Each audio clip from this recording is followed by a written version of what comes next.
That's great. Congratulations. Everyone's going to party really hard tonight and then sleep for 12, 15 days. Yes. Yes. She's going to do it. We've all been there. Well, I guess not all of us. Many of us have been there. Okay, thank you everybody for joining. My name is Aaron Martlidge. I'm the design principal at an agency called Border here in San Diego, and I am the community advocate for Friends of Figma San Diego. We are a free community all around the tool Figma. We put on events like this. This is our first in-person panel, so very excited about that. It's being hopefully live streamed on YouTube, and you can watch it later and share it with your friends. We will find out if it works. And I'm going to turn it over to Megan. Megan's going to be our facilitator for today. We have one more panelist who will be joining as soon as she gets up here from the miles and miles of walking from the garage. So I will turn it over to Megan, and Megan, take it from there. Thank you. Hello, welcome. Congratulations, all of you guys, on just finishing your portfolio reviews. I know that can be insane. But we only have an hour, so I'm going to jump right into it. I'm going to introduce our panelists today. First, Megan Landry. I actually went to San Diego State eons ago, and one of the professors here helped me get a start with my own career. So I was hoping that David Phobes was still working here. I think he is. Yes.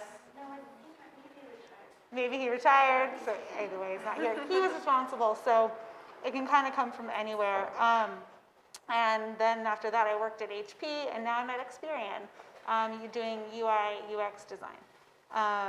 Next, we have Michelle. She's currently the Director of Design at Ivy Energy, and she's a 2-time startup founder and discovered her design skills while working on branding for both of these companies. And after taking an online Illustrator course, she knew graphic design would be her future and enrolled in the graphic design program at Parsons. Welcome. Thanks. This is Branon. He's a design technologist at Color. He was also involved in several startups, and it was during this time that he started learning about UX and UI design. And before that, he was an award-winning photographer and web designer. Yeah. Welcome. Thank you. And I wonder if our I just saw her panelist is walking. going to join us. So I think so. Aaron has her. I think he's walking her in. Oh, cool. Yeah. There she is. Come sit down. We're just doing intros. Awesome.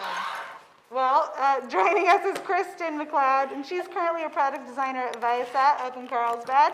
It was at a coding boot camp that she first became interested in design, and she was more interested in the design than the coding. Nice. I'm glad you could join us. Thanks. All right, I'm just going to jump into our questions then. Like I was saying earlier, I kind of started my career at San Diego State as a third-year student in a 3D class. And I'll ask each of you, I'll probably start, and then we kind of rotate. You guys can pass it off to each other. When did you know there was a career for you in design? So I don't know. Is there a career for me? I go through days. Some days I'm like, this is my career, and other days I'm like, I'm terrible at everything. So I started designing full-time a few years ago. Part-time for my companies, like I said, over the last decade. And it was only really in the last 2 years, I want to say, that I made it like a full-time career. And yeah, I hope I made the right decision. No, You can change it at any time. Yeah, that's a great thing to know, is that you can change anything at any time. Yeah. Yeah. Actually, on average, I heard that most people have like 7 careers in their lifetime. So you most likely will change it at least 7 a few times. Brandon? Yeah, hopefully it's more like 3 for me, because Yeah. I'm pretty tired. What was the question again? How did I know there's a career for me in design? When did you know? Yeah, so I, as you mentioned, I kind of had a little brief stint doing freelance photography. It went pretty well. Actually, my wife is in the crowd back here. Raise your hand, babe. Oh, hi. Yeah, we did it together, kind of. It was really fun. We shot like weddings and stuff like that. I did like fashion photography for clothing brands and things like that. And during that time, you have to make a nice swanky portfolio so that you can blast it out to people and they get all wowed by your pictures and you get business. But I found myself just making the same portfolio over and over and over again like 20 times. on like Wix, WordPress, Squarespace, all that stuff. And I kind of realized like, oh, this itself is really fun, and I'm actually enjoying it more than the photography. So my brother-in-laws who are in tech, one of them is a software engineer, the other is a product manager, kind of saw me doing that, and they were like, hey, you should like learn how to build websites and stuff like that. So they pointed me towards like Udemy courses and YouTube videos and things like that, and I just kind of began self-studying for web development and design and realized that I love it. I think that's how it kind of was for me. It's you go along until you bump into someone who exposes you to this thing that you didn't know exist. Totally. For me, it was that instructor. For you, it was your brother-in-law, or just building your own websites. So you never know where inspiration is going to come from. Yeah. Hi. Yeah. So I graduated with a communications degree, and I was an editor for a little while. And I was kind of just getting a little bit bored of that, and always kind of had an interest in tech, but didn't really know like how to get into it. But I was really interested in like the front end, essentially design, but I didn't really know UX design was a thing, which is kind of what prompted me to go to a coding boot camp because it was for front end web development. And just slowly through that, I realized that coding is not for me. But the design aspect was really cool and really similar to you. I just looked up like courses on YouTube and just online and kind of got into it from there. Nice. Yeah, that's kind of the natural way of going about it, is get into something similar.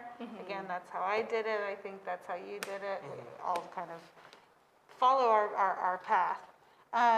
And next question is, they say that rough seas make stronger sailors, and I know that was sure for me. My first job ended in a dumpster fire, but I learned a lot from it. So what roadblocks or speed bumps did, and we'll start with you, Branon, what roadblocks or speed bumps did you find along your journey? Yeah, I think the first one that comes to mind would be just like staying motivated and like doing the thing, like I had studied behavioral neuroscience in undergrad, and I had worked in healthcare. This was before my little photography thing that I did on the side. So that kind of felt like a dead end for me, and all of these things transpired where I was like, okay, now I'm going to go for careers in tech with like this design development skill set. And of course, I was self-studying, so I would kind of come home from work, hit the gym, and then come straight back to my desk, eat dinner while I bust open the Udemy course and like put on some YouTube videos and like code and mess around with designing and things like that. So the hardest thing about that is obviously like no one's giving you an assignment, no one's testing you at regular intervals. You are on your own, and you're kind of just supposed to make it happen yourself. So I think that was probably like the biggest obstacle that I faced in itself, was just like continuing my motivation and kind of staying internally motivated when there's no external motivation to like push me along. I mean, gosh, that's such a life. You guys all just went through school, and your education, for example, is totally what you make of it. You can scrape by and get the degree and have learned nothing, or you can put a lot of hard effort in and learn and have, great skills when you graduate. So yeah, that is definitely not necessarily a roadblock, but a speed bump that could derail you if you let it. Kristen? Yeah, I would say probably the biggest speed bump was just getting started. Definitely like the imposter syndrome side of things, which I feel like I still struggle with. Who doesn't have that? Yeah, but kind of like that first job after learning it, and just trying to like sell myself to people in like job interviews. It's like pretty tiring already, and then when you don't have maybe like a formal education in the job you're trying for, it's really intimidating. So that was probably like the hardest part for me. Yeah. And a lot of that just comes, I think, from doing. And, right? The more you do, the more capable you feel. But yeah, imposter syndrome is real. Yeah. Totally. And yeah, Michelle? Yeah, I would say self-doubt, imposter syndrome is definitely a roadblock. I also didn't have, nowadays it's like, to get even an internship, they're like, you have to have a bachelor's or, 4 years of experience so you can come and work for me for free. So nobody worked for free here. I'm just going to tell you that right now. Do not do your internships for free. Yes. That's very important because we're trying really hard as designers, I think, to tell our employees to set examples for paid internships. But yeah, I think just feeling confident to just send my resume and my portfolio out to anything that I even remotely thought I was qualified for, because I knew that I don't have all the time in the world and I can't learn everything and I can't feel bad about it all the time. So someone will take a chance on me, and they did. And they ask you to do something and you're like, I can do it 100%. I've never done it before, but I will do it. And I think just reminding yourself, like my roadblock was always just like, oh, I don't know. Would they even be interested in me? Well, if they're interested in you, they're interested in you. If they're not, they're not. So be it. It'll come. Yeah, I remember learning that one myself. If they are going to put their faith in you, then you should certainly have faith in you. And you can learn along the way. You do not need to know everything before you start your career. Yeah. That's impossible. And YouTube is like amazing for anything that you don't know. Yeah, and like on that same note of like, you don't need to know everything and we all deal with imposter syndrome. Like when I finally entered the tech industry, I was really surprised to see that everybody else was just like me. Totally, like 100%. Everybody had to look things up all the time.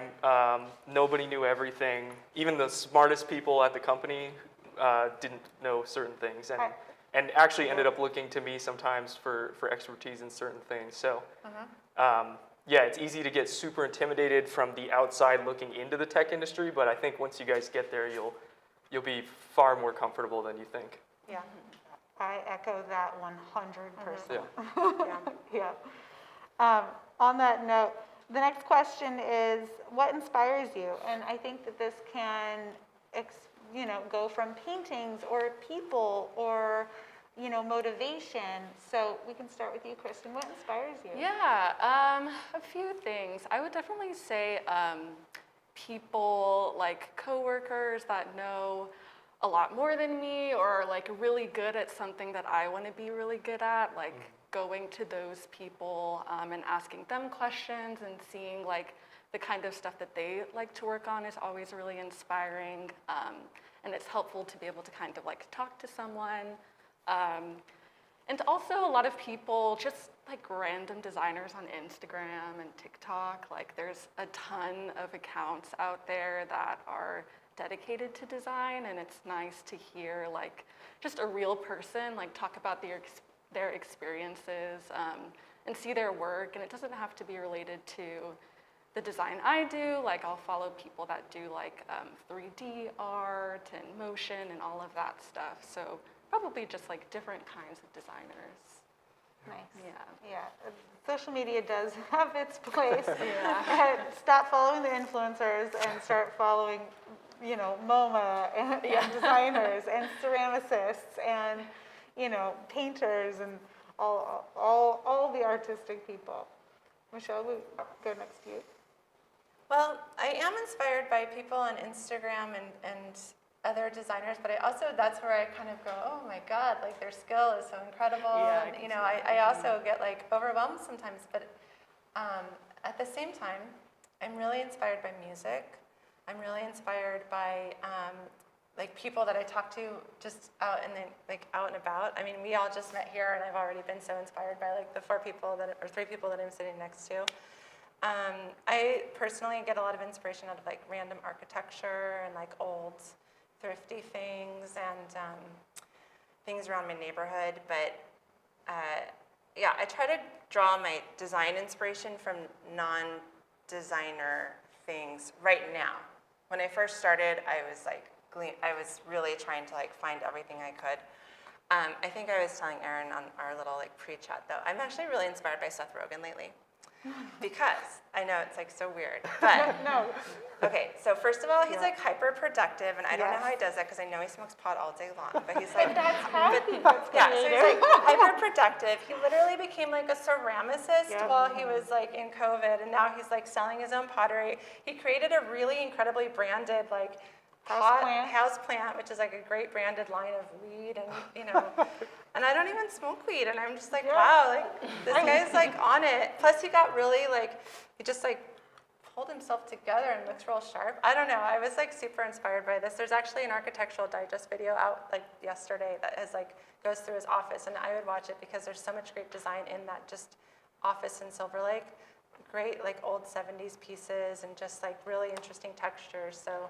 And I wanted to clarify, to your point, like, yeah, not just what inspires you to make designs, it's what inspires you to be a creative, what inspires you to get your shit together and either, you know, get to work or be creative or produce anything, right? Yeah. So, yeah, I like that you brought him up, that he inspires you just really to, does. like, you know, produce like anything, artwork Yeah. or, yeah. Brendan? Yeah, I'm pretty inspired by Seth Rogen now. But, Brought to you by Seth Rogen. We'll send him this YouTube video. Yeah, yeah, please send He's me that. probably watching, I mean. Yeah, I'd bet. Yeah, I'd say like in terms of work and what I do, I'm inspired by my coworkers. My boss, who's the head of design at Color, her name's Joni. She's just one of the most like enthusiastic, passionate people I've ever met.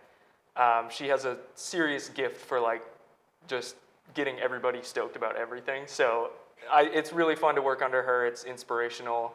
It helps me care a lot about what it is I'm doing every day at work. I'm also pretty inspired by my company has 2 design technologists. I'm one, and then we have a staff design technologist as well. Her name's Cordelia.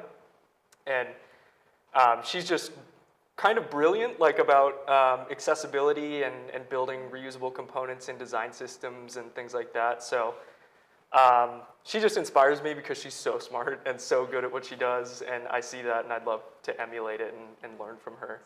That is really special. Yeah. Having someone personally that you know that you can be inspired by, I highly recommend everyone having at least one person, like go out and meet someone that inspires you, whether it's your immediate boss or a coworker or an old teacher or your parent, maybe. I don't know. I love that. Yeah, and I feel like That's you special. should best case scenario hope to like someday land at a company where your coworkers do inspire you. I think if they don't inspire you, you should, you don't have to leave, but you should think twice about the work environment and what it is, the culture at the company and the company's trajectory and velocity. Yeah, and they don't have to work above you.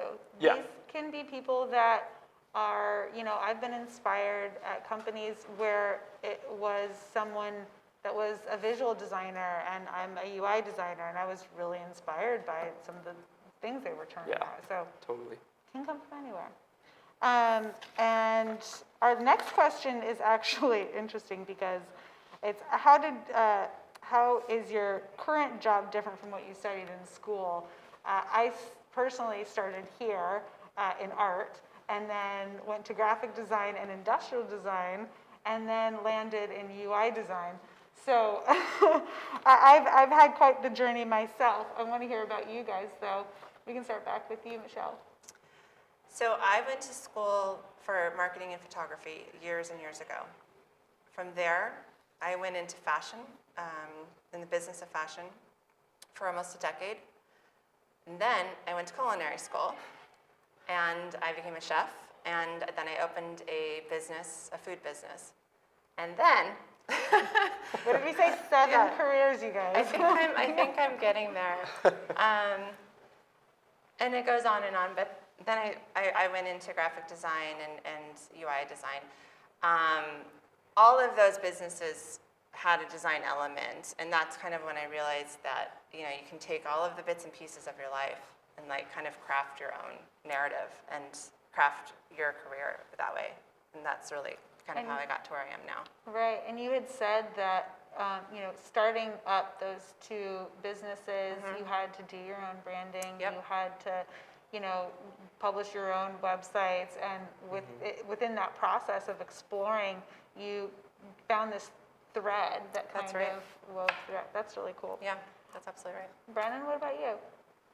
Yeah, so I kind of briefly mentioned it. I studied behavioral neuroscience in undergrad, so it's kind of like biopsych, or are there any biopsych majors or like cognitive science majors in here?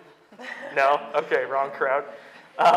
We're in art school, right? I know, darn it, I forgot who we are. I was lost coming in here, so I don't know where I am. Yeah, so pretty different major on paper. I actually was really surprised to see, like, when I started doing this. Oh, by the way, now I'm a design technologist, which is like a software engineer on the design team, kind of. You have both skill sets in a way. So I think you would think it's very different, but it's actually super similar. And I think a lot of the skills and a lot of the things I learned in the neuroscience major were super applicable to design for applications and software, and also for building it with code and things like that. So in neuroscience, we're concerned with like the human experience and human behavior and how we can predict it and what can come of that. And in UI design and UX design, we're doing a very similar thing where we're trying to anticipate how our users might interact with our applications. And then from like accessibility standpoints, how can we account for users where their perception is different from maybe the average person? Maybe they have a loss of some sense, whether it's hearing or vision or things like that. How can we build our applications so that it caters to all users and not just healthy, average sensory users, if that makes sense? So that's cool. So you actually were turned on to it in the work that you were doing for the biosciences. Sorry, repeat the question. You discovered UI design from there? Is that I didn't discover it from there, but I kind of rediscovered that passion in my work as a design technologist. So was it scary to then, and this applies to all of you guys, was it scary when you were on one track and then you decided to switch to design? Yeah, it was pretty scary. So kind of like you, I had the whole like 7 career thing. So I did study behavioral neuroscience, graduated. I was the director of a neuropsych clinic for a few years, or a couple years. At the end of that, it was kind of like a dead end for me, and I was wondering what's next. I went to night school at Santa Barbara City College. Yeah. Did prereqs for nursing school. My wife was my lab partner once or twice, so that was fun. Tried that, applied to nursing school, didn't get in. I only applied to one place, and then I kind of gave up. That's when I was like, Never give up. Yeah, don't do that. Unless you're like pretty confident it's... I don't know, you can give up a couple Actually, times, yeah. that's fine. Yeah, I take that back. Yeah. Don't give up unless it seems like it's the best idea. Yeah. Unless maybe. it'll lead to design. Yeah, so then after that was the photography stint, and then I got kind of bored with that, and that's when I was like, oh, coding and design, and then I've finally found a path that feels right for me. Nice.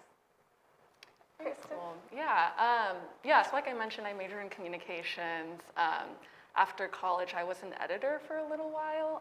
So it was like a lot of writing, pretty like marketing heavy. Kind of like you guys mentioned, like I feel something that's nice about design is wherever you're coming from, you can pretty much find like applicable skills that will also work in the design world. Like looking back, I too almost feel like there's a lot more similarities than I thought with doing like all of the editing stuff in design, just in terms of like telling stories, creating like imagery that's enticing, creating something that people want to read or want to use.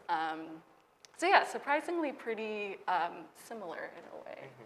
Yeah. Nice. Our next question has to do with trajectory. And at my last job, I was told that most people at that company actually stayed in a mid-level career position. And that's awesome. You turn out good work, you show up every day. Others want to go to director or beyond, or go the non-title path and start your own company, or be a mom. I don't know. There's no wrong answer there. But for each of you guys, where would you like your career to go? And we can start with you, Branon. Yeah, I kind of just want to be like Cordelia and Joni at my company. And Seth Rogen. Yeah, and a little bit of Seth Rogen. Yeah, no, I'd love to like get better at the whole accessibility thing. I think it's just a really cool niche of technology. I'm kind of sad it's a niche because I honestly feel like all technology should just be built that way. I don't think it will be a niche for very much And longer. I think that's the trend. I see that this For is sure. a thing that more and more companies, big companies as well as small companies, are caring about. Maybe give a definition for what accessibility for the folks that don't know. Yeah, so accessibility in technology is just kind of what I mentioned, like making sure that your application is usable by all types of users. So, you might not know this, but some people don't use a mouse because they can't. Some people only have like finger usage where they're just tabbing through the interface using arrow keys and things like that because maybe they're blind and they need a screen reader to kind of read out where they're visiting as they tab through the application.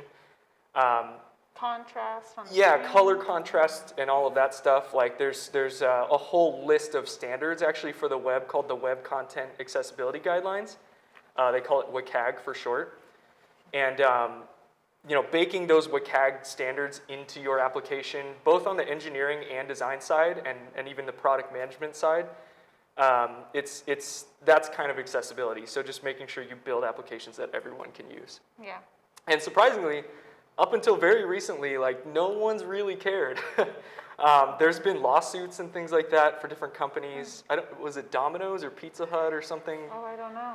Had like it a was Domino's. Domino's, yeah, got like super sued over their website. Someone wasn't able to order a pizza. So Oh, no kidding. yeah, and so and then Europe is actually more stringent on digital accessibility than maybe the United States is. So I have a feeling that's kind of slowly trickling over as well as American tech kind of sets the pace for the world. Yeah, a lot of companies have put that on their roadmap. Like, we will be Yeah. 100% compliant Yeah. by 2024 or whatever. Exactly. Yeah. I don't believe that'll be a niche for much longer. So Yeah. I hope not. So that's kind of my goal is just like get better at that and be able to build things that everyone can use. yeah, that's So very cool. cool. Kristen?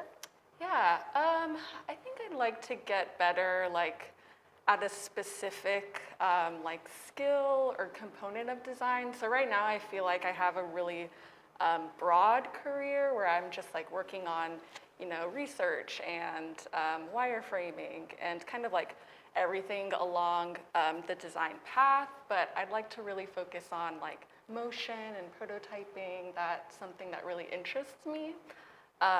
As I'm getting more into my career, I kind of find there's like two routes you can kind of go with design. There's like a more management route as you move up, and there's also a more like specialty route, which is more like being the go-to designer for if someone needs like a prototype or whatever. And just going to that specialty route and really like honing in on one skill and getting really good at it, I think. And you are more interested in the focused. Yeah. Right. Maybe one day manager, but right now it would stress me out to have to manage a bunch of people. So. And you can switch it at any time. Exactly. You got You seven. Yeah, you haven't switched enough. Yeah. And how about for the two, and Michelle, who hasn't answered yet, like, how do you have any ideas about how you might go about getting into accessibility a little bit more? Or, are you enrolling in classes, or include maybe how are you just thinking about it now, or? Yeah, so something that's really nice at Viasat, and I think when you're looking for a job is something to think about as well, is they're very open to like allowing you to learn new skills if you want to. And most companies are. For those Yeah, of you. yeah. Yes. So a lot of jobs will actually like, I went to my manager and let him know about what I was interested in, and I was actually able to enroll in a course that the company paid for to learn motion design, which was really cool.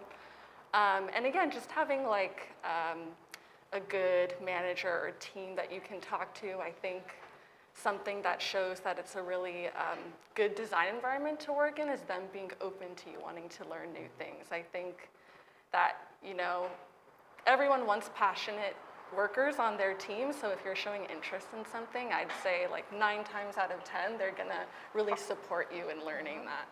Oh, yeah. Yeah. You learning more skills is better for them also. Yeah, Yeah, exactly. for Yeah. sure. That's very cool. So, Well, so I don't know about you guys when you started your program, but when I started school, every time I learned something new, I was like, this is the thing I want to do. I just love it, no matter what it was. So whether sounds it was, like yes. yeah. So it was like one week I was like, oh my God, I want to make typography. And the next week I was like, I want to work on, so what do I want to do? I mean, to be honest, I'm kind of the All of opposite it. of you guys. I want to work in a magazine. Nice. If that was like a dream job to have, that would probably be that. But I will say that just seeing how far I've come, every month I'll give you a different answer. Well, that's good know? because you can, totally, right? Yeah. Yeah, reinvent yourself every week if you want. Well, we actually are done with all of our questions, and I think we can move on to our Q&A. So we have extra time for questions and answers from all of you guys. Shall I hand it off to Aaron to pass that? Yeah. Anybody have a question for the panel?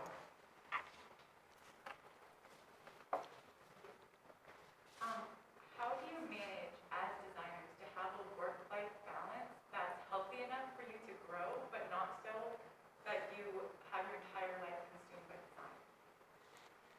Anyone want to take that one first? I'll take that one. So I do not do anything design related on the weekend, or I try not to. Yeah, I don't know. I know some people who will like do a little bit of work on the weekends and stuff, but that's just a hard no. And I know it kind of conflicts what I said earlier about like following designers on like social media, but kind of like you mentioned, Michelle, like sometimes it can feel like a lot too, because then when you're like on your downtime just scrolling, you're also seeing like design related stuff. So just like finding that balance, or again, maybe like focusing on accounts that don't do exactly what you do, but yeah, I would just say like setting hard boundaries for when you're doing work-related stuff, and not feeling bad about it either. Like, otherwise you're just going to get burnt out anyway, and that's not going to be helpful. So, Yeah. I think the one thing you'll find now, especially after this pandemic, is that a lot of companies are trying to get you to have a work-life balance. They realize that you're working from home, and the worst thing that can happen for them is for you to burn out. And I think that companies are really catching on to that. So as you go into your company, I think that's actually a fair question to ask in an interview. Like, what do you expect from me in my off time? Or, those are fair questions, but I honestly do feel like most companies these days are trying to strike that, because they know that there's like burnout is for real. And you do bad work when you're burnt out. Yeah. So vocalizing that, I think, is totally fair. Yeah, I'll answer from 2 perspectives. So one would be like, if you're kind of like me and maybe you're studying something right now, and at some point you're going to like try to teach yourself design or development or something, and you're going to go a different route, and you plan on doing that kind of on your own. I would love to share what I did, which was I tried to study every night. So I'd come home and I would do something. But the amount of work that I put in was completely variable. So like if I got home and I was just totally gassed for the day, I'd do 30 minutes of study, and then I'd call it a night and relax the rest of the night. If I got home another night and I was just feeling pumped, I had a lot of energy, like whatever, I'd sit down and do 2 hours sometimes, maybe 3 hours into the night, and like, get a lot done. And then on weekends, I would try to do one bit of study and like go to a coffee shop, pick my favorite one, get a nice coffee, a nice sandwich or breakfast burrito or whatever, and like make a fun little day out of it, and go at my own pace. So if anyone's going to be self-studying, or even if you're just finishing up your studies now, I think I love that approach, and it worked so well for me. I never burnt out, even though I was doing this like on paper really hard thing of like working full-time, coming home, studying more, and like trying to make a career change. On the job, which is the second kind of perspective of this question, I agree. I think a lot of companies are trying really hard to like treat their employees better. One, because there has been that like great migration. I don't know if you guys are paying attention to that. But like a lot of people switched jobs over the past couple years. Like tons of companies opened up remote roles. So you could pick from San Fran if you wanted, like I did from down here, and anywhere else in the world. So competition kind of grew, and I think companies are realizing like if they want to retain talent, they're going to have to like take care of their employees. So you know, I think if you join a company, you'll probably notice they're doing a lot of things that maybe they didn't do 4 years ago, or even less than that, to take care of you, which is great for you guys and for all of us. And yeah, and my manager personally is fantastic at like telling you, just if you're tired or you feel sick, you didn't sleep, God knows why, she won't even ask, say, take the day off. You don't even have to log the sick time, just tell me you need a break, you know? Just tell me mental health day in Slack, and I'll say no more, you know? So that attitude, I think, is what you'll find in a lot of places. Yeah, that's been my experience too, and it 100% in my experience came out of COVID. And I think my manager is always super supportive of, hey, take off Tuesday if you feel overwhelmed from your weekend or whatever. Like over the top accommodating, because I think they realize that if people are working from home, if you're working from home, a lot of people are going back into the office, but when you work is really up to you. Sure, be accommodating to your coworkers and meetings and deliverables and things like that, but for me, my work-life balance has changed day to day. So if I have a ton of meetings one day, I might feel a little burnt out and take, the morning for myself the next day and not get, sign on until 9 or 10 or something. And then, if I maybe didn't get enough work done on the week or during the week, I kind of actually personally, right, because it changes person to person, I like working on the weekends. I don't have that pressure from people pinging me or meetings or the jumping around. So I can that's when I can dive into a design and come up with a good solution. I'll put on music. I know that no one's going to be messaging me. But then if I do that, I might not sign in until 10 a.m. on Monday morning, or it changes day to day.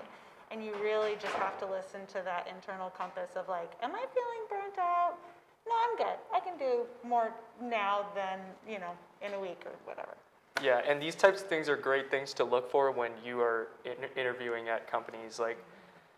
You're interviewing them as much as they're interviewing you. So be sure to ask them about these types of things, like when do people usually sign off for the day? What's the work-life balance? What's the workload on the design team? How often do people work weekends? Things like that can be a good indicator of what you're signing up for. Yeah, great question. What also for not just the work-life balance, but also for any questions about the company, use LinkedIn as your tool and ping an employee and just be like, hey, I'm interested in this job that's there. I was just wondering if you could tell me what the company's like. I've actually done that for my last 2 design jobs, and I got feedback, and it was pretty cool, and then you already have an ally at the company. Yeah, that's a great. Yeah, that's a great insider tip, actually. Yeah. I will echo that one.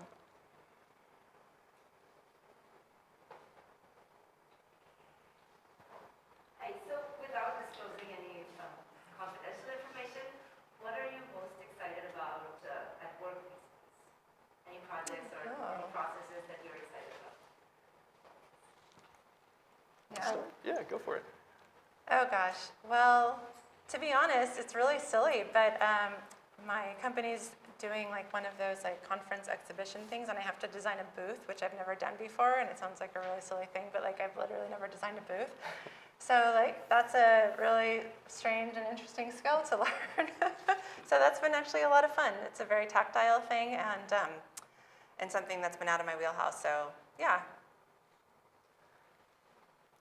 That's a good question. I know I have to think about it. I guess something exciting that's going on at my company. So again, they're a satellite internet company, and this year they're set to actually launch another satellite. So the connectivity range will be pretty much global versus now there's certain countries that can't get Viasat internet. So I think it'll be cool to see. I've just never been at a company where something that big happened. And it'll be interesting to see how that affects the projects I work on, we already we work pretty closely with Brazil, and we're expanding to Italy. So it's been interesting as a designer, like working in an international context. So it'll be cool to see like how that changes things. Very cool. Yeah. Yeah, the first thing that comes to mind for me is that we're doing some like, this sounds so boring, but yeah, it's accessibility auditing. So Color has a ton of different products, and we want to go through each one and make sure that they're WCAG 2.0 AA compliant. So that's just fancy speak for like, we want to make sure they meet some baseline accessibility standards. And if you told me 3 years ago that I'd be sitting in front of college students telling them how excited I am about auditing accessibility code, I would probably cry. But no, I'm really excited about it. It's really cool. It's just cool to think that like starting this year, our products weren't up to that level. And moving forward, hopefully by the end of the year, we'll have met that goal where all of our products meet that accessibility standard. And I actually just finished auditing and fixing and bringing one product, the first product ever at Color, up to that standard. And it's a program that we have in conjunction with the NIH and a lot of different partners where it's called All of Us. So this is a plug for All of Us. It's a research study, and the goal is to get the genomic information and data on populations that are typically like more underrepresented demographics. So right now, a lot of the genetic data that we have to inform healthcare decisions and drive science forward is actually very heavily skewed towards Western, European, white, and even like male population, something like that. Maybe don't quote me there. But so it's a really exciting program, and they didn't actually have accessibility plans when we jumped into it. So to get that audit done and get all the code fixed up and get everything working as it should for like screen readers and things like that was really exciting for me. So. I'm actually part of All of Us. Are you really? That's so cool. Yeah, that's Color. So that's really cool. That's very cool. If Branon hasn't gotten you like overly excited about accessibility, I actually just want to tell you that kind of partnering on our earlier conversation, the Google UX the online Google UX program, number one, is a really great program. So if you are still interested in UX and want to learn more, it's actually an excellent program, and Google and other companies actually hire straight out of that program. So it's online, you can do it at your own pace. I actually did a bunch of it. But they literally start with accessibility. It's like the first course, and they use it and talk about it throughout the entire course. Yep. And it actually is incredibly fascinating. It's things that you don't think about all the time and need to. But even if you took like the first 2 courses, you would probably learn so much about accessibility and design, and it would kind of, it even changes like your basic graphic design, your art, like it kind of makes you think about things a little bit differently. So yeah, I think it's an excellent resource. It's definitely one of those things that like, I don't think anyone's like maliciously ignoring these things, but like it's one of those things you just don't know you don't know. Yeah. And so once your eyes are kind of open to like, oh my gosh, all the apps we're building and the websites we're building need to be accessible for these people because we're leaving entire groups of people out of this experience, that's going to make you such a better UX designer. So. I think the awareness just wasn't there before. It's kind of like oh yeah, duh, sort of a thing. But the awareness is growing, which is great. Yeah. For me personally, I'm excited about large companies will oftentimes hire agencies to do some larger projects for them. And at my work, we are finally getting to kind of incorporate that fun new work into our deliverables. So I'm looking forward to that. Nice. Yeah. There's one other thing I'm actually really excited about that has nothing to do with my job, but I want to plug it. I don't know if you're aware, I'm sure one of your incredible instructors has told you that San Diego Tijuana won the design capital of the world for 2024. Yeah. There are a ton of volunteer experiences, opportunities for that experience, a ton of them. I really encourage all of you to look them up because I worked on part of the campaign for that, and I met so many people. And if you can walk away with anything from any panel, it's like, remember who you met, what they do, and keep in contact with them, and you will find jobs for the rest of your life, I promise you. Yeah. That is an excellent suggestion. Yeah. Totally. Yeah. What are you excited about? Meeting all of you guys after this panel. All right. Any other questions?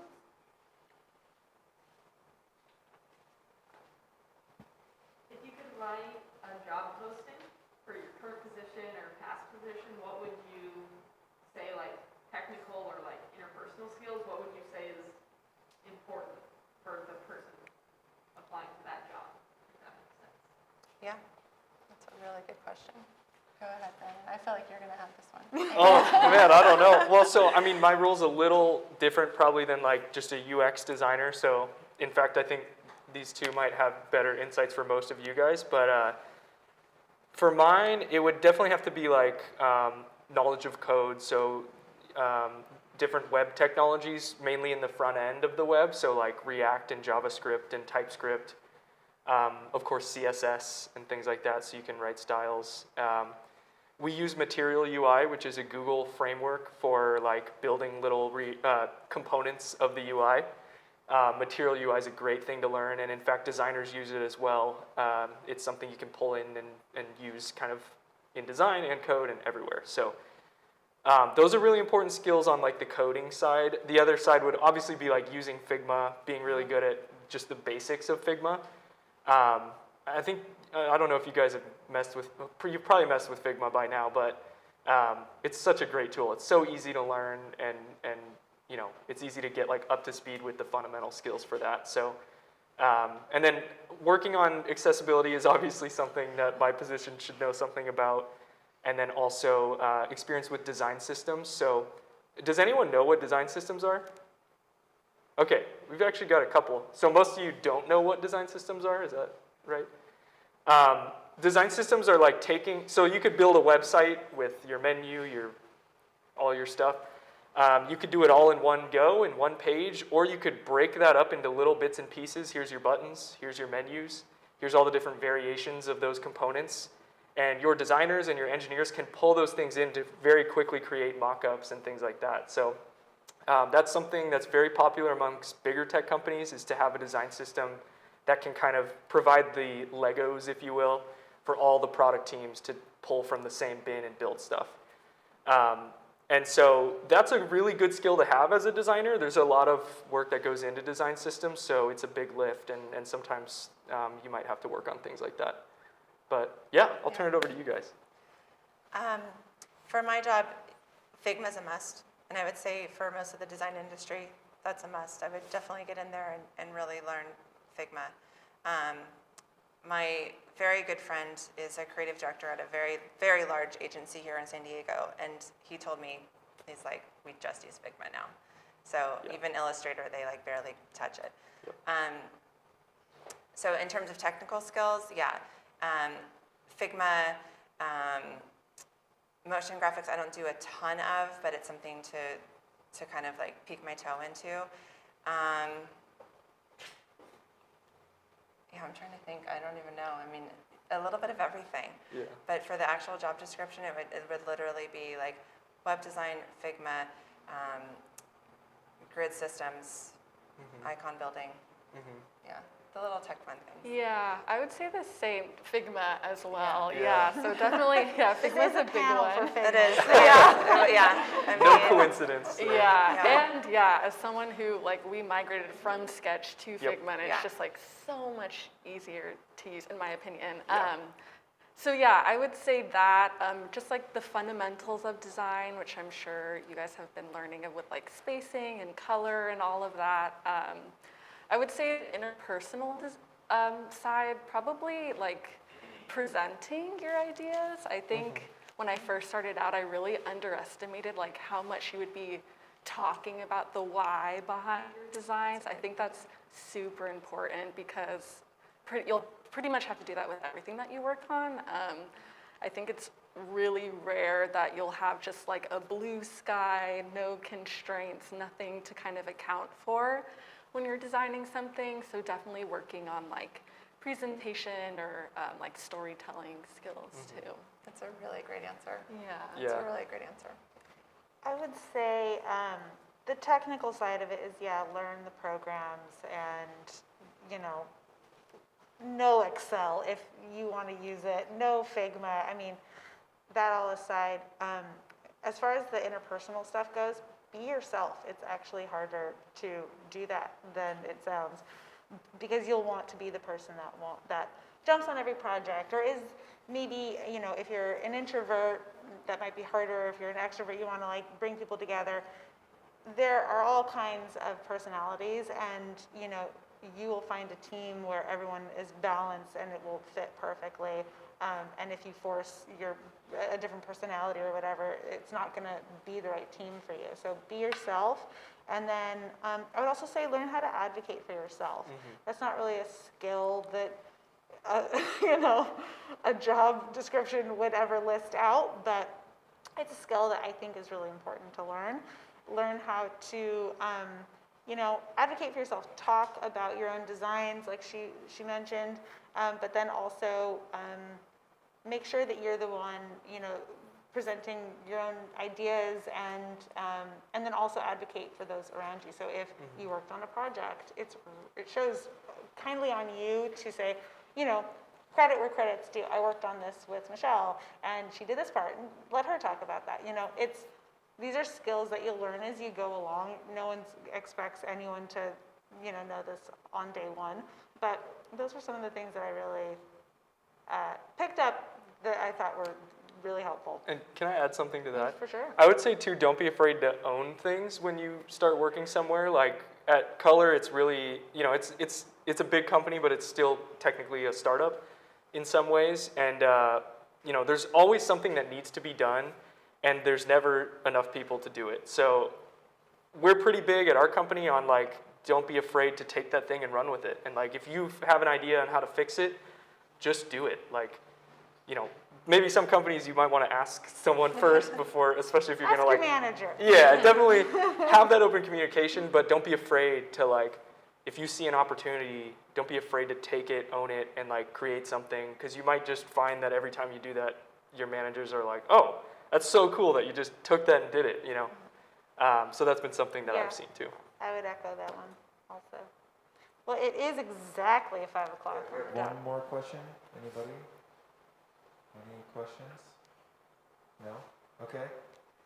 Well, thank you, everybody. Thank you, panel. Thank you, Chitra, San Diego State. Thank you for hosting this. We really appreciate everyone joining us. It was fantastic, very helpful, and hopefully everyone here had a chance to think a little bit differently maybe about how you might approach your career. We're not done, though. Everybody will be here for another half an hour. How many panelists, their companies, are currently hiring? I think one. Yeah? You might want to go talk to them. So thank you again. We will have other events in the future, virtual events. We're going to do more in-person events. I encourage you to join Friends of Figma San Diego. It's free. And be a part of the community and help grow the design community here in San Diego. So thank you, everyone, for a great panel. And Congratulations. Thank you.